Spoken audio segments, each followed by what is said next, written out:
Hello guys, आज चाहिँ हैन तीनपाटन गाउँपालिकातिर खासमा धेरै वर्षपछि आज चकमके बजारको भिजिट पनि हामी गर्नेछौँ है। 9-10 वर्ष भइसक्यो होला खासमा चकमके बजार चाहिँ हामीले नहेरेको।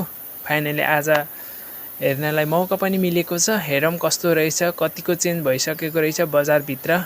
अब हेरौँ कस्तो भएको रहेछ। ओ के हो त यो मुखको घर त क्या ठुल्ठुलो बनिसकेको रहेछ है त। वाउ, के हो घर त बवाल बनिसकेको रहेछ। भित्र हेरौँ कस्तो रहेछ। ओ चौतारा नै रहेछ, चेन्ज भएको रहेनछ। यो सानो घरहरू यस्तै रहेछ, चेन्ज भएको रहेछ। जो साइडमा 2-3वटा घर चाहिँ बवाल बनिसकेको रहेछ है त गाइस।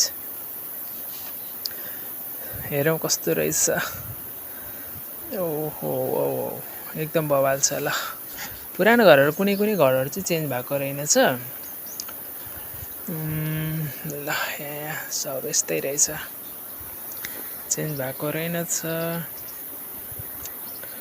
ल घरहरू पनि बन्दै रहेछ त। ल अर्को साइड हेरौँ के हुँदैछ।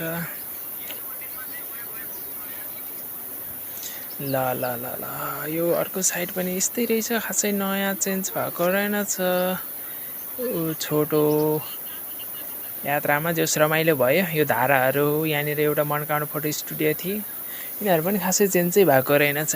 एउटै रहेछ, उस्तै रहेछ। फाइनली यहाँनिर एकदम 1-2वटा घर चाहिँ ठुलो बनिसकेको रहेछ है त। एकदम रमाइलो लाग्यो आजको जोस। चकमके भिजिट पनि बवालै भयो।